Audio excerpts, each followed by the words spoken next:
You get plenty of coverage of Oklahoma State football. You think you hear all the noise coming from Gallagher-Iba Arena when you get your Cowboy basketball news. But you don't. You just don't get it, do you? You don't. And there's a couple of Jordans here to fix just that. This is the Cowgirl Coverage Podcast. This could be a podcast. Anyone with a computer can make one. And here are your hosts, Jordan Keene and Jordan Bishop.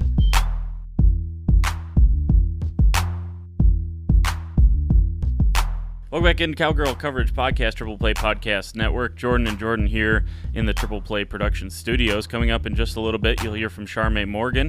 We get to talk to her this week. I would like to formally apologize to Julia Lenhart, who probably won't listen to this podcast anyway, but I do need to apologize to her because I accidentally told Charme that Julia nominated her. Yeah, right in front of Julia, too, so she heard the whole thing.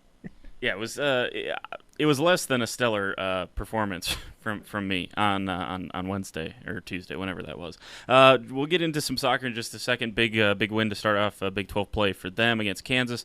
Get to that in just a second.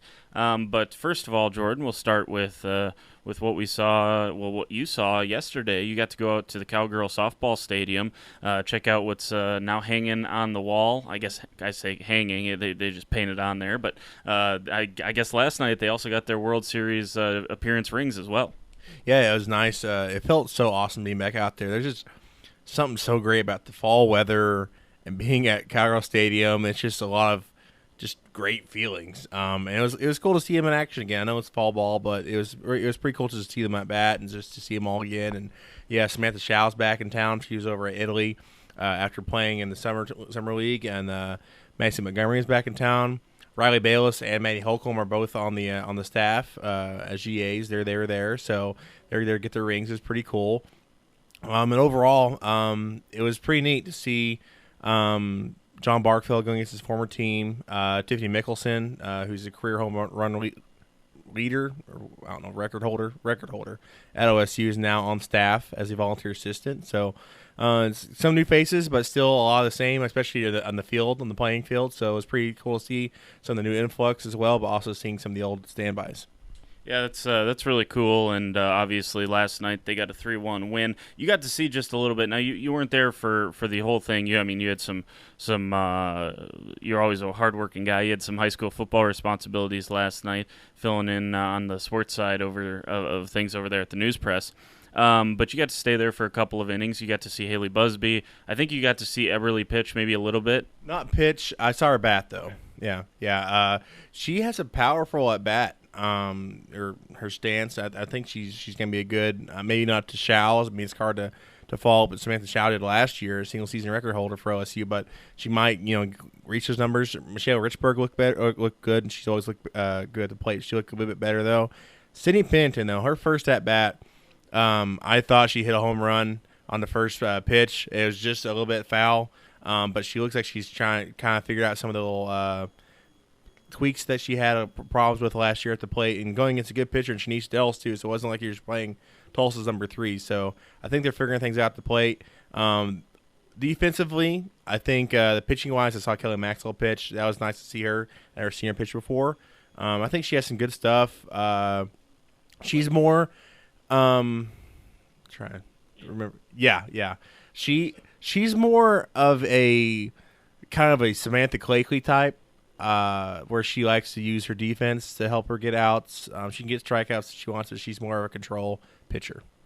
Yeah, that'll be interesting. You also got to see some of the new batters, just to look at you had Carly Petty leading it off, Sydney Pennington, Haley Busby, Michaela Richburg, Allison February, she's the Georgia transfer. You had Cheyenne Factor, Kylie Naomi, Taylor Tuck, Carolee Eberly, Maddie Lohman, and then Maxwell started the game. And I believe Eberly did come in to pitch for a couple of innings in there as well. But the pitchers that you saw yesterday, Kelly Maxwell, Gabby Sprang, Logan Simonek, and then, you did get a couple of innings from Eberly. So based on, first time seeing Carly Petty, she's the freshman, one of the top-ranked, top 100 recruit that comes in the in terms of top 100 in the country.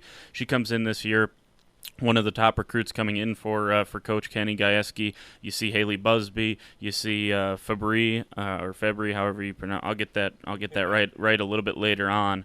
But you saw all of these players early on here. Jordan, what was your first impression? You told us about Eberly, but 3 other ones that were in the starting lineup. And what did you think of those 3 specifically? Petty, I only saw. The first at bat she had, it was a ground out to Delst. It was a 1-3 ground out, so I didn't really see much from her at the plate. She was good in the field at second base. It was just weird seeing somebody other than Maxie Montgomery there.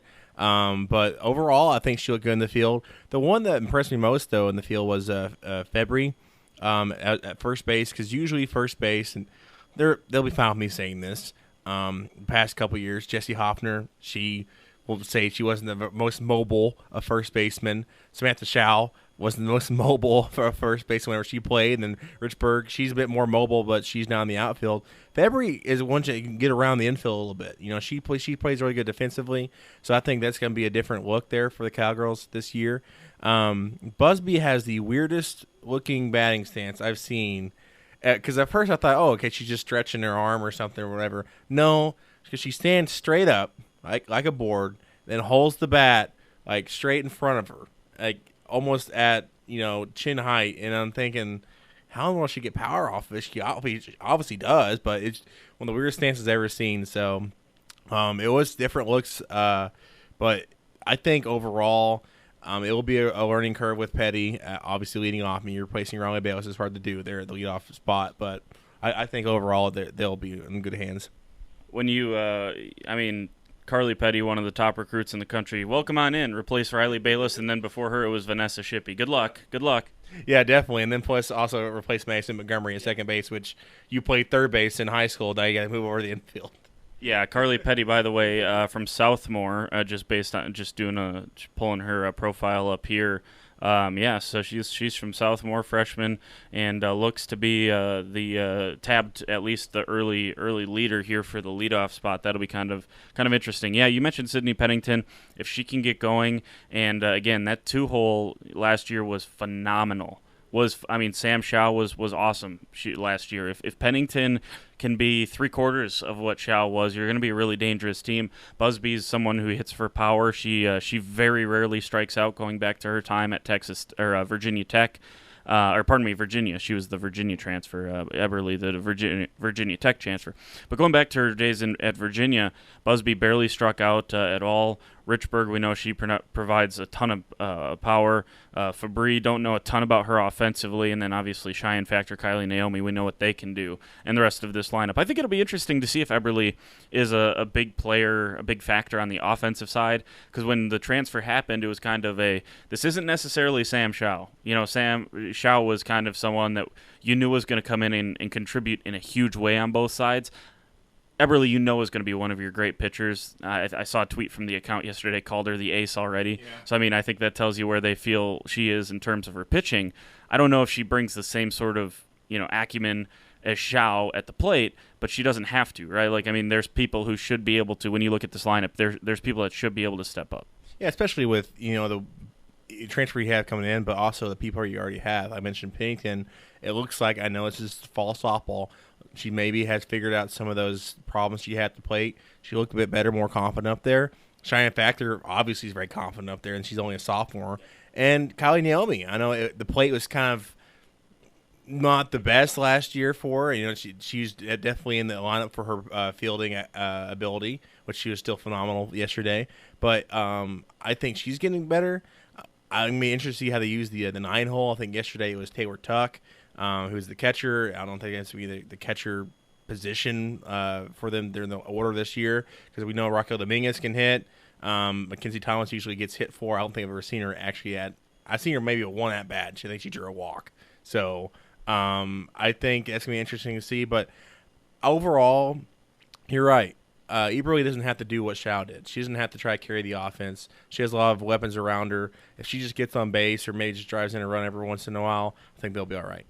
Should be fascinating to see how all of this stuff shakes out. In terms of the fall schedule, Jordan, this was kind of the week to pay attention to. They start with Wichita State. They have Tulsa. Now they're going to play some teams that they should really take care of fairly easily. Now, I'm not to say that's going to always happen, but the fall schedule from here on out, it turns to a let's work on ourselves rather than you're not going to face necessarily NCAA, FBS, postseason teams in terms of what you're going to be facing the rest of the way down the line. A couple community colleges, a couple of directional schools, stuff like that. So obviously you get the 10-4 win, I believe it was 10-4, 10-6. One of the two over Wichita State, and then you get the 3-1 win over Tulsa. So pretty good start off to the fall season. Just wanted to mention softball because obviously we're right in the thick of it here for Kenny Gajewski's team. On Thursday, Jordan, I was out at Neil Patterson Stadium, got to see a heck of a game. It was 2-5 Oklahoma State. As I said, I described it to Tom Dorado. The safety was the big one. It was getting that game-winning field goal. No, 5 points for Oklahoma. 5 points. Five goals for Oklahoma State here in this match, and a big response after going on the road, losing to Texas Tech. It was a tough one. You felt like you played better, and then Coach Colin Carmichael said it was the best performance of the season up to the date against TCU, and that even includes a win on the road at Penn State. So you take all that into account, and you say you believe your best team's performance was TCU, and it just kind of he said that they were knocking on the door, waiting to kind of knock it down. They were able to do that this weekend. Yeah, I kept forgetting all week long that they actually lost to Texas Tech. I thought it was 2 draws. It felt like it was a draw because of how well they played down there in Lubbock, and I really thought that that's how they finished, but it was a loss. And like we talked about with Coach Carmichael on Tuesday, like you mentioned, he said it was the best game they played was against TCU, he thought, and they just couldn't finish. And we talked to Gabrielle Coleman, transfer from Mississippi State. She's been doing pretty well at the forward spot, and she mentioned that she felt she could do better at finishing around the goal. Overall, the team could do better at finishing around the goal. And it's a hard question to ask, or a hard one to answer, because you ask, well, how do you finish? Every situation is different. But I think overall they kind of tweak their game a little bit, and we'll see how it works against other teams on the road. But Kansas is a top 25 team coming in here. They were pretty good, and they still are pretty good, and losing 5-2 doesn't mean anything about them. I think overall it just shows Oklahoma State's improved a little bit from watching maybe last week's tape. Yeah, I didn't really see a ton of change, really, in how they played. I think it was a case of Colin Carmichael going to his players and saying, let's keep doing the same thing. Let's keep doing the same thing, and let's continue to do it at a high level. And if we do continue to do it at a high level, one of these games, we're just going to have a barrage of goals. It ends up coming against Kansas. You'll take it against one of the best teams in the country, let alone the Big 12. Kansas is going to be a team that contends for the Big 12 title in the regular season, and you get a win over them. And that's extremely important as you move on down the line throughout this season. 2 goals from Charme Morgan. We got to talk to her this week. We'll get to her interview in literally just a couple of minutes. The first goal led off by it was an own goal. I think they're going to credit Wade. And by the way, again, I always say SIDs should do that. This is what SIDs should do. He credits the goal to to Kami Huddleston on the corner kick. Brilliant ball put in by J.C. Jones. She continues to be phenomenal. Top 10 scorer in the country, I believe. Still, she may just be outside of that now, just based on this past weekend. But she was flirting around with the top 10 goals in the country. She's flirting around the top 10 in assists in the country. She's been phenomenal. And her corner kick ends up getting, it was an own goal by Kansas, but Kami Huddleston will certainly take it. Then you get the 2 goals from Charme Morgan, get one from Julia Lenhart, and then obviously the final one was just a phenomenal piece of individual skill from Gabriella Coleman that you mentioned a little bit earlier. She able to put this thing on ice after a couple of straight Kansas goals brought it back to 4-2. So I think you got to give Oklahoma State a ton of credit. 3 first-half goals. At one point, it was 4-0. Didn't stay that way for a long time. I think they it was 30 seconds between Oklahoma State's 4th goal and Kansas's 1st goal. So there were a few letdowns, but Jordan only giving up 2 goals, and I think something you can't overstate is the fact that Kim Rodriguez was not there for this match. She's away on international duty with Mexico, and obviously that takes precedence, in my opinion, to college soccer, and she's away doing that stuff, and brilliant job by Hannah Webb to slot in from her original position of that left wing back into the left center back position, and then I thought Claire Ganster was phenomenal once again, and she always is when she gets her opportunity. She's just at kind of a log jam of a position right now. Yeah, that's what we talked about all year long, Jordan, is the fact that no matter who is in, who is out, they have so much depth that they have, and that's always been a strength of Coach Carmichael's teams, is that their conditioning is always up to top notch, that whoever comes in there is going to be able to fill that role pretty well. And they're going to be pretty well coached. So I think that overall is a good testament to him and his staff. And I think this week was a good look at facing a problem that they've had recently of letting teams back into it, but also putting back on the gas pedal, because they let Kansas get 2 goals there, and you're like, oh no, is this going to be something like Texas Tech coming back when they took the lead, or TCU or OU, all those ones this year where you thought OSU had it, and they let a goal in the second half come back, and it was a new ball game. Kansas got 2 goals, didn't let it bother them, though. OSU just kept going, and put them away. Yeah, and that's the nice thing. I think you've seen it from both sides now. You go back to OU, SMU, as you mentioned. Those are the 2 games that come to mind where they blew leads. But they've made comebacks as well. They were down against Penn State, down against TCU. A lot of these games that they were down, they've also come back on. So I think I'm with you. They need to learn how to see these games out. Hopefully this is a step in the right direction for the Cowgirl soccer team. I think it will be, and hopefully it certainly is. Coming up, we got Charme Morgan joining the podcast. Anything people should listen for? I know your favorite topic of this conversation, Jordan. Yeah, the Big Brother thing was interesting. I just find it fascinating that someone still, I guess, of our age, I mean, she's probably 20, 21, still watches Big Brother. I thought that was like an old person show, which, no offense to Colin Carmichael, but I just which I just thought that was very a kind of a unique fact about her. Yeah, there's no doubt about it. Also, I just like her response to coming back from injury last year. I'm always fascinated, and again, it's probably I probably shouldn't like this story, but I always like a good comeback story, and it's good that she's back. She's playing full strength, and she's got a couple of goals on the season now. I think she might be up to 6 on the season. She's had a phenomenal year scoring, and that just tells you what they missed last year. Here's Charme Morgan on the Cowgirl Coverage Podcast. Welcome back into the Cowgirl Coverage Podcast, Triple Play Podcast Network. Jordan and Jordan here at Neil Patterson Stadium, as we have been for most of the last couple of weeks for the podcast, and now joined by Charme Morgan. And thanks for taking out a few minutes and joining us. Yeah, no problem. Thanks for having me. Absolutely. And at the end, we'll let you nominate who's coming up next. And we sold out Julia, so we have to say sorry to her. But we've asked most of them so far, if you can go back to before your time at Oklahoma State, the recruiting process, everything from before Oklahoma State, what drew you to this place? Wow. Oh, that's a good question. I don't know. I think mainly the campus, it was very homey. It's also like its own like little town too, so it's not too big. I don't think it's entirely too small, but that the coaches were very welcoming, which is always good to have. And then honestly, like just stepping here, like driving up here with my mom, and like just being on campus and then driving around, getting to know the area, you kind of like just get that feeling, like especially like a lot of older girls that I knew in high school soccer, they say, kind of when you visit campuses, like you just know. And that's kind of how I felt here. I visited a couple of other places, and it just didn't seem like I'd fit in well there.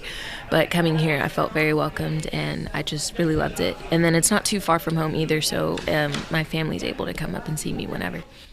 Coach Carmichael runs in a unique shape compared to most teams with the wingbacks, and you're obviously part of the reason because of your athleticism and everything you bring to the table in that respect. What position did you play in club or high school beforehand? Were you a defender? Were you a midfielder? Or what kind of, or were you kind of a little bit of both, and that's kind of why you are a good wingback? Mainly in club, I was probably a center back. When I was younger, I was mainly like a right or left back. And then eventually, like my junior and senior year, I moved to center back. And then pretty much my coach, it was it was more of if he needed me somewhere else, he would put me there. Like sometimes if he needed a goal, he would kind of like just push me forward to like help out a little bit. Just that kind of thing. He would just throw me in kind of anywhere, and I would just do it. If he'd say, mark this player, and she was a center mid, I would play center mid that day. But yeah. So was it a transition? Was it something like out of the ordinary when Coach tried you at wing back and said, this is kind of where we see you? I don't know. I guess maybe. I guess when I was younger, I did play forward a lot, and then, as I got older, I did play more defensively. So, I mean, at this position, it kind of combines both the two. So I kind of like just brought, those two attributes together, having experience playing in both positions. And I think that's kind of what helps me too. What kind of drew you to soccer overall and focused on that solely as the one you wanted to go into? Ooh. I don't know. I've just been playing it since I was like 4 years old, and I just stuck with it. I'm not someone who can usually like start something and not finish it. So I do definitely, especially the support of my mom. And I think in high school was when it started to get really serious. That's when you kind of like find out like, oh, like you can go to college for this, and stuff like that. And I thought that was really good. And my mom put in a lot of time and effort to keeping me where I was, and that allowed me to get here. So I'm very blessed and thankful for her for that. So, yeah. I know it's only a short time ago, but what do you think, looking back on yourself in high school to now, how much have you improved in soccer overall? Wow, like a lot. I don't know. It's definitely different. I guess it's just one of those things you just kind of like have to adapt to it, to a different environment, different playing style. You're expected to do, certain things a certain way. I do think, like everyone does improve, but that comes with growth. And then, like I said, having to adapt to this new environment. What was last year like for you? Have you ever had an injury that kept you out for an entire year before last season? No, I actually haven't. That's basically like my only injury I've ever had. I mean, when I was younger, like in high school, I maybe tweaked like my hamstring or quad, but it like never kept me out for like longer than like a couple of weeks. So what was when that happened last year? What was kind of the learning curve when you knew you weren't going to play for the rest of the season and then just hoping to get back for this year? I think just knowing that there's a process, and I mean, like if it was going to happen, it was going to happen, and that's obviously when it happened. I mean, I kind of just tried to stay positive, and I think everyone around me was very positive about it. I didn't look at it as a negative, so yeah, I just, Obviously, a lot of anticipation from fans, coaching staff, everyone for your return this year. Have you noticed anything different since coming back, or more like a greater appreciation for being out there? Yeah, most definitely. I think in college you definitely do, take things for granted, and I guess having that injury allowed me to kind of step back and like reevaluate everything, especially like what I wanted to do with my life and everything. So I do look at it as definitely a blessing. So what was it like, the first time going back out there on the field and just the first time playing in a game after being out for so long? What was that whole moment like for you? I think it was really nerve-wracking. I just didn't know like how it was gonna go. I mean, I did play a little bit in the summer, which was good, and that just allowed me to get touches back on the ball.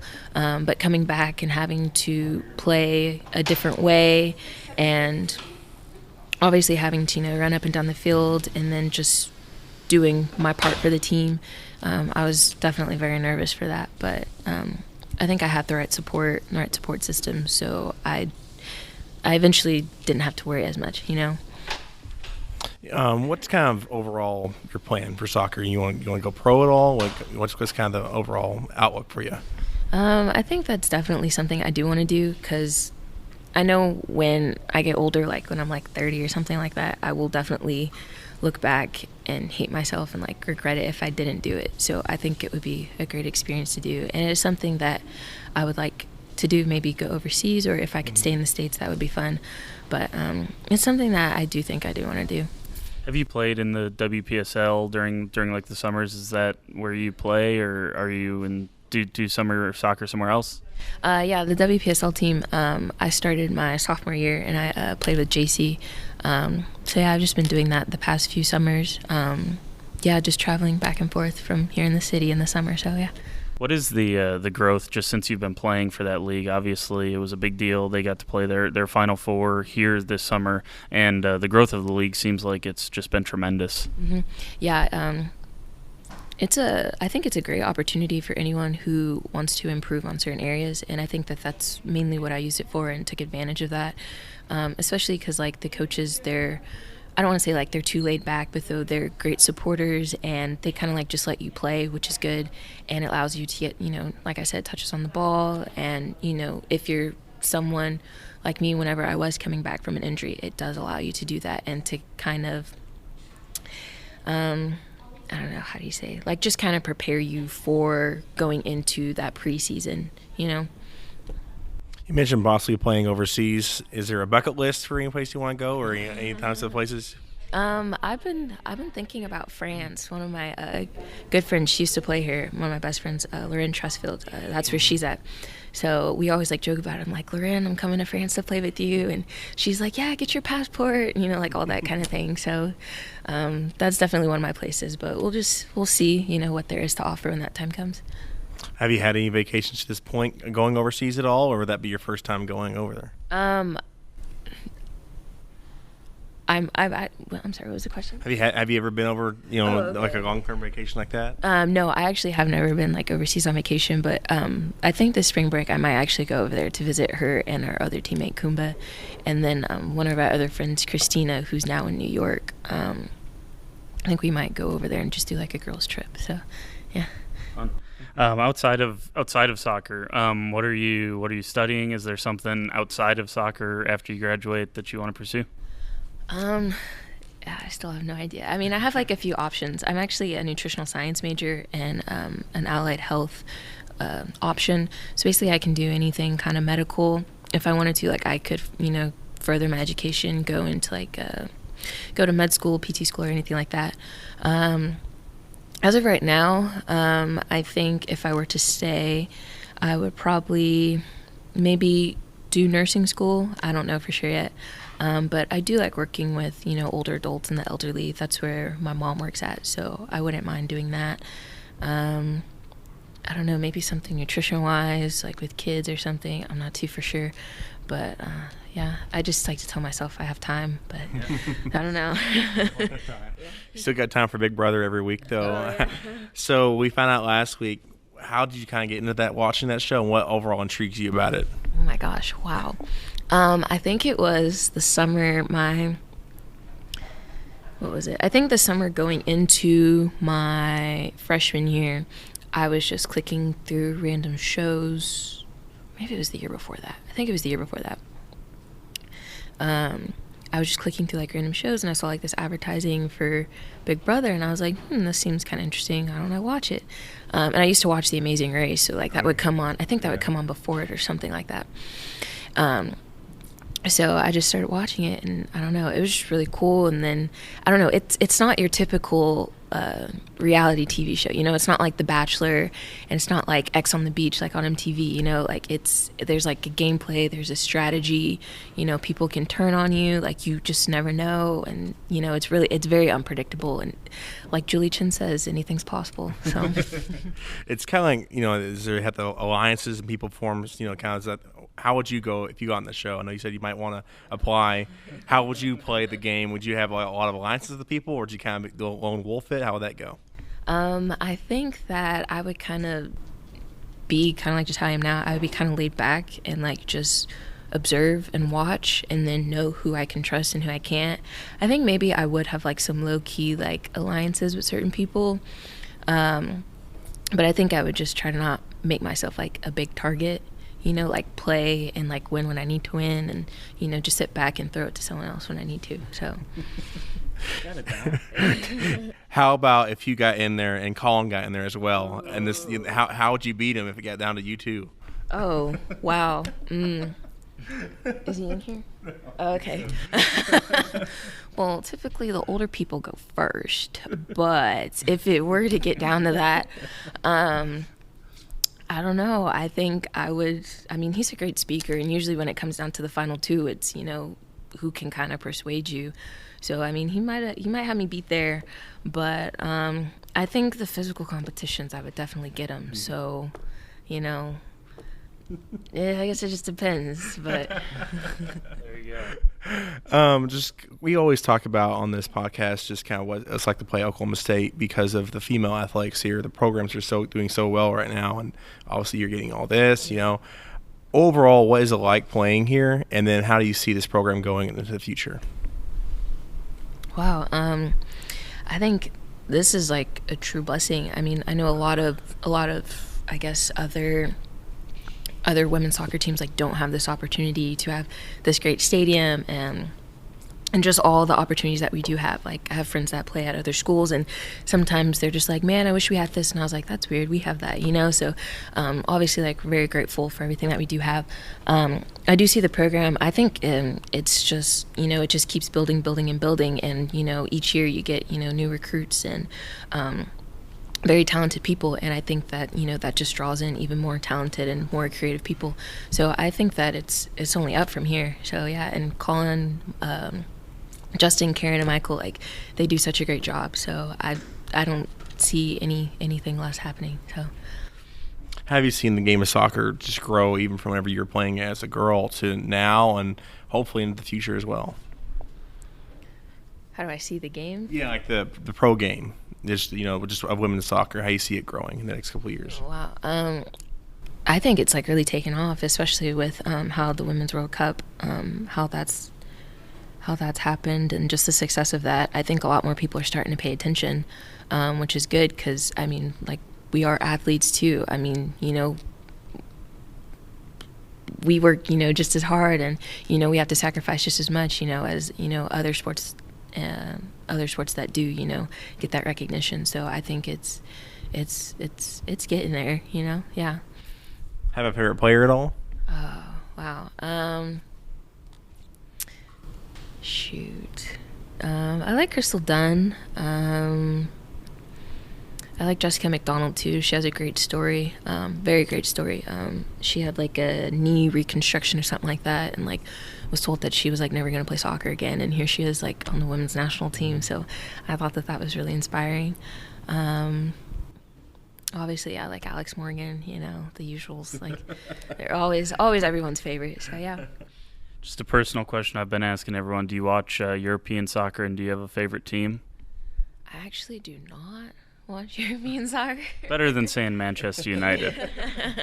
Yeah, no, I don't. But when I'm at home, my brother, he's like a complete soccer freak. So if it's on, I might like watch it with him. But yeah. All right. Well, Charme, we appreciate you joining us, and best of luck the rest of the way. Thank you so much. Thank you for having me. There you go, Jordan. Jordan will finish it up right after this. Welcome back into the Cowgirl Coverage podcast, Triple Play Podcast Network. Jordan and Jordan with you here at the Triple Play Production Studios, and really appreciate Charme Morgan again taking out a few minutes earlier this week. That was actually, we talked to her before the Kansas game, but she had a phenomenal game there as well. And as I said, Jordan, the podcasts stay undefeated. Yeah, definitely, especially Julia Linhart getting a score as well, as we had her on last week. So that's pretty cool. No doubt about it. Coming up next, Kansas State, and if this is a game, if you lose this game, Jordan, it goes down as a bad loss because Kansas State comes into the season with two wins, even outside it. No wins in conference, 2 regular season wins, few draws, but it is still a dangerous team. You go back to last week, 1-goal loss to Baylor in overtime, 1-goal loss to Texas, and then a 1-goal loss to OU in either overtime or double overtime against them, and Kaylee Dow needed to win that one for OU. So this is a dangerous team. You got to bring your best, but even at the end of the day, even though they've been playing everyone tough, you'd still be disappointed not to win this one at home coming up on Sunday. This is a game for RPI purposes you have to win, especially if you want to make a push for the tournament later on, which Oklahoma State is poised to do. You don't want to be going into a week of, I think they're on the road against next week, where you're 1-2-1 in the conference. You want to be 2-1-1. You want to be 9-1-3 overall, and hopefully just keep churning up that RPI numbers so that way you're in a good spot come the end of the year. This is a game you have to win at home, definitely. Yeah, I'm with you. I think it's one that they will win. I've been really confident with this team. Really felt like, I felt like, again, going back to week 1, I thought it should have been. I thought the fair results, and I know sports aren't fair. We know that. That's how it works. That's why you play the game. But I thought the way they played, they deserved a draw against Texas Tech, and they deserved a win against TCU. So you're already behind the 8 ball. I mean, that's 4 points or 3 points that comes off the board there. You lost to Texas Tech. You get no points there. You thought you should have beat TCU. You only draw them, and that's 1 point instead of 3 points. So, it's just they're if you can start to build some momentum here, you go on the road to Austin next Friday. If you beat Texas or Kansas State coming up this on Sunday, you're going to have a chance to go into Texas, beat Texas, and potentially take the outright lead in the Big 12 or have the tiebreaker over Texas heading out of that game. Yeah, and like we talked about earlier in the week, head down to Texas. Hopefully you're coming off 2 straight wins. You might get Cam Rodriguez back for that game too, because you mentioned that the Mexican national team kind of meets up around Austin, so they could meet up there, or maybe. Well, I'm just hoping she flies back there. I have no idea where they meet. They may meet somewhere down in Mexico. I just hope that they fly her straight back to Austin. And because again, that ends the 9th. Her commitment with the national team ends the 9th. That's a Wednesday. They play 2 days later on Friday. So no sense coming back to Stillwater. Fly her straight to Austin. Have her meet up with you.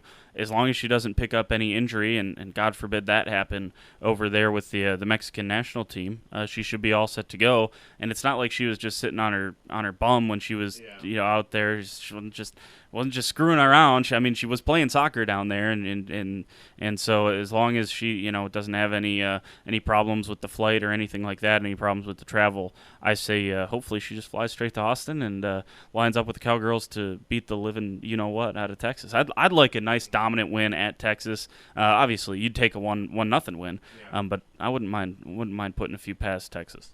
Yeah, definitely. You want to have everybody ready too. I know we talked about how you have people ready. Hannah Webb could go back there if Kim Rodriguez can't make it. Claire Ganser can step up, but you want to make sure all your starters are there to get a win against a team like that, because Texas is good. They're dangerous at home. If you're Oklahoma State getting a steal there, it's going to help you out a lot, go a long way. Yep, and then following that, you continue the road trip with a couple of tough matches on the road at West Virginia and at Iowa State. So that's going to be a big week coming up for Oklahoma State. Starts up on Sunday. If they can get a win against Kansas State, I think they can put themselves in a really nice position. Just really quickly, women's cross country, they were out at the over in Fayetteville at the Chili Pepper Festival over there, and the women's race for the individual finishes for Oklahoma State, the 5 that counted: number 5 Molly Bourne, number 6 Taylor Sommers, so a couple players inside the top 10. Taylor Rowe was 39th, Ariana Ballner was 47th, and then Caitlin Larson was 48th. So all the finishers inside the top 50, and they finished inside the top 4th, inside the top 4 at 4th. That was a pretty good result there. I know they competed over in Tulsa to kind of get the season rolling, and I know the men's team's going to continue to have a lot of success. But just good to see that the women's team also, Jordan, gets a good start to it, and again don't have one of their top racers that they thought they would have, but nonetheless, a 4th place finish over there in Fayetteville is pretty good. Yeah, with Sinclair Johnson gone, that's going to be hard to replace. But you're right. Everybody talks about the men's team, and rightfully so. They've won 2 national championships the past 10 years. But women's team, I think they have a lot of, when we talked to Sinclair back in the summer, they have a lot of up-and-comers. Hopefully they're getting some good finishes here in these fall kind of early festivals here and early meets, because, like we mentioned, next year they are hosting the Nationals. They have the new course all ready and everything, so you want to make sure you can represent there. I know we're talking about how tennis wants to be there to represent at their home courts at the Greenwood Center. I just lost my train of thought there. But if you're the women's team for cross country, you want to be there as well. Get some of these more top finishes like this, and you might be there. No doubt about it. They're hosting the regional this year as well, so you want to be involved with that as well. We told you we were all excited about golf. They headed up to Gulf, Illinois, which is seems like some sort of fabled town, but it's an actual thing. And you've up and down for the Cowgirls. This was a and they lose. They finished 27 strokes off of South Carolina, who won the thing. Now South Carolina finished 14 under. They had one player shoot like 12 under by herself. So she definitely helped carry. I mean, it's nice to have someone like that on your team. If Oklahoma State had that, they would have been right in contention. But nonetheless, Oklahoma State. This was a really tough field, Jordan, in terms of the top 28 teams in the country. 13 of them were playing in this tournament. So this was probably the most stacked field you're going to see. You may see one or two like this in the spring. Otherwise, you're not going to face something like this until you get to the regionals or nationals. Quite frankly, that's what you were facing this week. Led by Isabella Fierro, she was the most consistent, the most dominant over the first couple of days was Han-Swan Yu, but she struggled with a 77. That was a 6 over on the final, 5 over on the final day. So she struggled a little bit on the final day, but she was most dominant early. Liana Bailey, obviously the only one under par on the final day. She was good as well. Isabella Fierro led the team, and then Emma Whitaker came in last place, but she golfed pretty solidly in terms of they had to use her score one day. So she was pretty solid all weekend long as well, and just someone that's never. Emma Whitaker doesn't really give you the super low score usually, but she's always really solid, and you can always count on if someone has just a blow-up day, you can usually use her score. But you look at the top 4 on that list, Jordan: Fierro, freshman; Yu, sophomore; Bailey, sophomore; Jones, freshman. This is, again, I don't want to pretend like I'm punting on this year. I think they have a chance to be really, really good this year. They should move up in the rankings if they haven't already, just based on they finished ahead of teams that were ahead of them. So if you go head-to-head with a team and you finish ahead of them, it would stand to reason that you would move past them in the rankings. We'll see if that happens. They're going to have a chance to contend this year. But I just think, in all honesty, Jordan, this is a program that looks like it's setting up to continue to be built into the future, and you got to love with what you've seen, a win, and then inside the top 10 against a really tough field for the start of the Coach Greg Robertson era.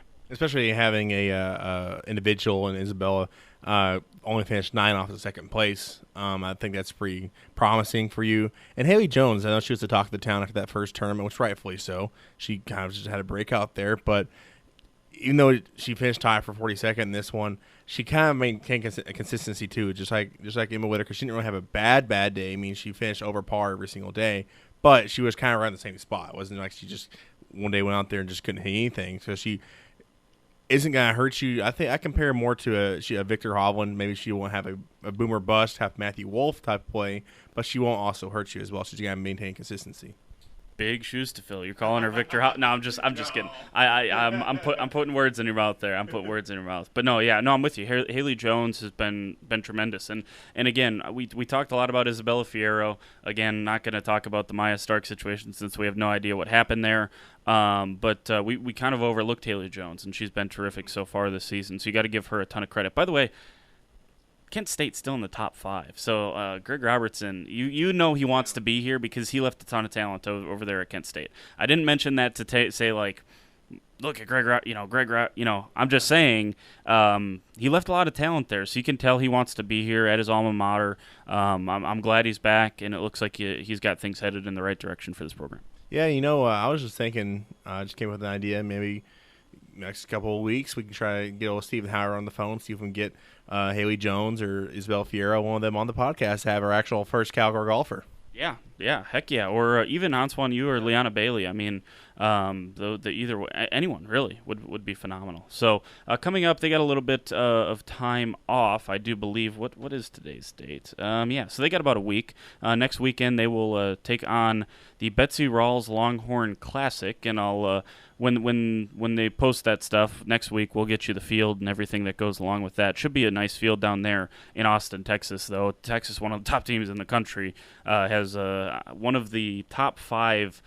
They have a couple All-Americans on that team that are returning to Texas, so certainly should be a nice field there. Close out with a little tennis here, Jordan. How about that? Over in I believe it's the ITA All-American event going on over in Tulsa. I know they actually had to split some. Heard Coach Young talking yesterday on the radio side. They had to send about 128 men's players to play here in Stillwater this weekend. So free tickets, free admission. There's probably some people over at the Greenwood Tennis Center this weekend. I guess they were using all 18 courts over there this weekend. So probably just crazy over there happening right now. But had a couple of Cowgirls over in Tulsa playing. Now, Lisa Marie Ryu, she is into the main draw of this event, so she doesn't have to play until Wednesday. That's when her first match is, and she'll continue to move on simply because she was, she's a returning player, and she played well last year in terms of how she finished out the year. So she's to the main draw. You had a couple of you had a freshman, Alana Wolfberg, and then the sophomore, Catherine Gulliher, who had a nice year last year, especially in doubles. We'll get to that in just a second. But they both played in the qualifying. This is actually the pre-qualifying. So you have to go through pre-qualifying. If they advance through that, they have to go through qualifying. If they advance through that, they get to the main draw. So they make it tough on the young players and the inexperienced ones to get to the main draw. Gulliher lost right away. She is out, but nonetheless, Alana Wolfberg, above a blue chip. I don't know. I mean, it seems like the top recruit in the country for Coach Young. She dominated today. She won 6-4 and 6-3 over Samantha Memege of Michigan State. There we go. Got that out finally. So Alana Wolfberg, she's going to move on. And she's going to face Chandler Carter of Wake Forest, and she's facing her right now apparently. So we'll see how that goes. Did they have that updated right now? I only started 30 minutes ago, so I guess it's still going on. But anyway, so when this podcast comes out, we'll see. I guess you'll know what happened. But anyway, it's a great start for her. And you're right about they're making it tough on them, but that's how tennis goes. Tennis and golf are like that. They make it rigorous for you because they want the best of the best. And the only way to get the best of the best is make you face the most competition. Yep, I agree with that. And if you haven't earned it to this point, you shouldn't be given anything. Just because you're a top recruit doesn't mean that you should necessarily be at the top of the podium right away. So Alana Wolfberg, yeah, as you said, when this comes out, she'll probably have played a couple of more matches, and hopefully she continues to win. But round one takes care of Samantha Memege of Michigan State. So there you go. And then just wanted to mention this, Yumi Miyamoto, she is actually now, after the class is in, now she's the top-ranked freshman, even though whatever. Yeah, obviously there's some biases that go into some of these rankings, and depending on what the name of your school is, and Oklahoma State doesn't quite carry that namesake yet. So unfortunately for Coach Young, he's not Stanford. So some of his rankings are not as high as they should be based on the talent of his player. But Ayumi Miyamoto, the 7th-ranked freshman by the ITA in the preseason polls, she competed with Lisa Marie Ryu down at the 15K Norman event, did really well on the doubles side. Both of them got knocked out relatively early on the singles side. Or no, it was Detkovskaya. Lisa Marie did not play singles. She just played doubles with Ayumi. And actually, Daria Detkovskaya, she played doubles with former Cowgirl Katerina Stresnikova, and they got eliminated in the first round, but they played the top seed right away, so no harm done there. But Detkovskaya and Ayumi Miyamoto both lost their singles matches fairly early on, but the doubles tandem of Miyamoto and Ryu, they went on to the semifinals and played it pretty tough before getting eliminated. Yeah, down there at Norman, obviously it's something that they're familiar with. It's a place they're familiar with. I think that's great with Chris Young, that his players, I know they had some that they went a little bit further away for, but most of these fall, tournaments, these pro tournaments, they're right around town. They're right around, the state. So. And I know Coach Young has said on the radio side he wants to bring him back to Stillwater again as soon as next year, just simply because it didn't make sense this year. They're having to get stuff ready for the national championships. It would have been tough to have one, also meet with the NCAA, get everything. So I understand that. So hopefully there may be a 15K event here in Stillwater coming up as soon as next year again. Yeah, that'd be nice, especially I like how it happened whenever Tulsa hosted nationals a few years ago. The Michael Case Center is a nice center, but there's so many people in there that Stillwater is always an alternate site, so it's great they're getting some work in this weekend. Appreciate everyone tuning in here. We got to get out of here. We have kept you all way too long, but we appreciate you tuning in. Thanks again to Charme Morgan for joining us, and good luck to the Cowgirls the rest of the way on the tennis side this weekend, as well as, equestrian's got a couple weeks off, golf's got a couple weeks off, so a little bit of a lull here, but coming up next week, we'll have much, much more on the Cowgirl Coverage podcast, including, we forgot to tell them, Jordan, because we didn't record it as part of the podcast, we're it's going to be a freshman for the guest coming up next week. Let me pull up the soccer once again, and I forget her name. She's a freshman, so forgive me.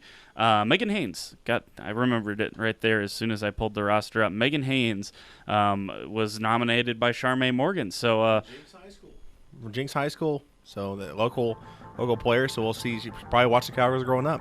No doubt, and she actually did play several times in the non-conference, so should be interesting to see have that conversation. First freshman on the podcast, and we will continue on. Appreciate you all tuning in. Appreciate you sticking around for a little bit longer of an episode. I had a lot of stuff to catch up on.